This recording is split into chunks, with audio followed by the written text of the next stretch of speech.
Scale shifting பண்ணுறது எப்படி அப்படின்னு கேட்டிருக்காங்க. இப்போ நான் அது எடுத்தேன்னா ரொம்ப டைம் ஆகிடும். பட் ஐ திங்க் நான் வந்து ஏற்கனவே ஒரு 5 years முன்னாடி நான் அந்த கீபோர்ட் பற்றி நான் பேசும்போது எப்படி ஸ்கேல் ஷிஃப்ட் ஈஸியாக பண்ணுறதுன்னு சில மெத்தடாலஜி சொல்லி கொடுத்துருக்கேன்.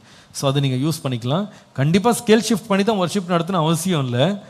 அதை ரொம்ப நீங்கள் அதுதான் ட்ரெண்டுன்னு நினச்சிட்டு அதையே ரொம்ப ஓவர் யூஸ் பண்ணிங்கன்னா அப்புறமா பாட முடியாத மாதிரி. ஸோ அந்த மாதிரி பண்ணாதீங்க. நெசசிட்டி இருந்தால் பண்ணலாம். ஸோ அதுக்கு வந்து ஒரு மியூசிக்கெல்லாம் பேசிக்காக ஒரு ஃபவுண்டேஷனல் நாலேஜ் இருந்தால் தான் இதெல்லாம் நீங்கள் ஆப்ரேட் பண்ண முடியும்.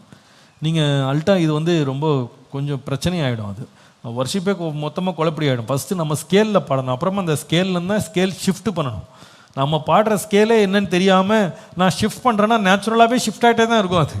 ஸோ நீங்கள் வந்து first you should at least understand what are the ஸ்கேல்ஸில் எப்படி பாடுறதுன்னு கண்டுபிடிச்சிட்டு நெசசிட்டியான்னு பார்த்து என்ன பண்ணணும், அடுத்த ஸ்டெப்புக்கு நீங்கள் போகலாம். These are advanced methods. ஆனால் நீங்கள் பேசிக்கலாக வந்து ஓரளவுக்கு கரெக்டான ஸ்கேலில் பாடுறதுக்கு நீங்கள் முதல்ல படிச்சுக்கிடுங்க. அதுக்கப்புறம் எந்த ஸ்கேலில் பாடுறோன்னா அது ஒரு ஐடியா இருக்கணும். சில பேருக்கு கீபோர்டில் ஒரு கார்டு கொடுப்பாங்க. இப்போ போன வாரம் கூட ஒரு இடத்துக்கு போயிருந்தேன் மீட்டிங்க்குன்னு. அவர் வந்து ஒரு ஸ்பெஷல் சாங் காணிக்க பாட்டுக்குன்னு அவரை பாட விட்டாங்க. ஸோ அவர் வந்தார், வந்து மைக் எடுத்துகிட்டு ஒரு 2-3 நிமிஷம் பாடவே இல்லை. அந்த கீபோர்டிஸ்ட்டாக உருட்டுன்னு உருட்டுனார். நீ வந்து டி கொடுன்றாரு, ஜி கொடுன்றாரு, ஏ கொடுன்றாரு. அவனும் மாற்றி கொடுக்குறான். கடைசியில் ஓகேன்றார். ஏல என்னமோ சொன்னார் நினைக்கிறேன். ஓகேன்ட்டார். பாட ஆரம்பிச்சார் பாருங்க. அவர் பாடுறது சீலியோ ஏதோ பாடிக்கிட்டு இருக்காரு.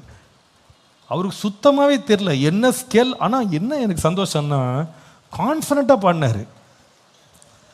கடைசி வரைக்கும் மனுஷன் நம்ம ஒரு ஸ்கேலில் பாடுறோம், அவன் ஒரு ஸ்கேலில் வாசிக்கிறானே அவருக்கு தெரில. ஆனால் ரொம்ப அவ்வளோ மகிழ்ச்சியோடு அப்படியே தலையாட்டி அப்படி நடுவில் வேற அவனுக்கு வேற இன்டர்லூடுக்கு டைம் கொடுக்குறாரு. அவன் பாதியிலே மிரண்டுட்டான். அவன் எந்த ஸ்கேலில் அவன் தேடிக்கிட்டு இருக்கான். இவர் சொல்கிறாரு நீ வாசி இன்டர்லூட்னு அவன் எங்கே வாசிப்பான். ஸோ இந்த மாதிரி நீங்கள் வந்து ஸ்கேலே தெரியாமல் டிரான்ஸ்போஸ் பண்ண போகிறேன்னா நீங்கள் already you are in big trouble. அந்த ட்ரபுளோடு நிறுத்திக்கிடுங்க. நீங்கள் புது ட்ரபுள் நீங்கள் என்ன பண்ணாதீங்க, இன்வைட் பண்ணாதீங்க. So learn some basic knowledge of music and then you can go to that level. So எப்படி கீஸ் டிரான்ஸ்போஸ் பண்ணுறது அப்படின்னா யூடியூப்பில் சும்மா போய் கிளிக் பண்ணுங்கள். You have lot of methods.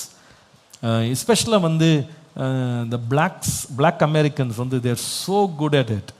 ரொம்ப ரொம்ப ரொம்ப க்ரியேட்டிவாக வந்து எப்படிலாம் பண்ணணும்னு சொல்லி கொடுப்பாங்க. But at least you should know the basic cards.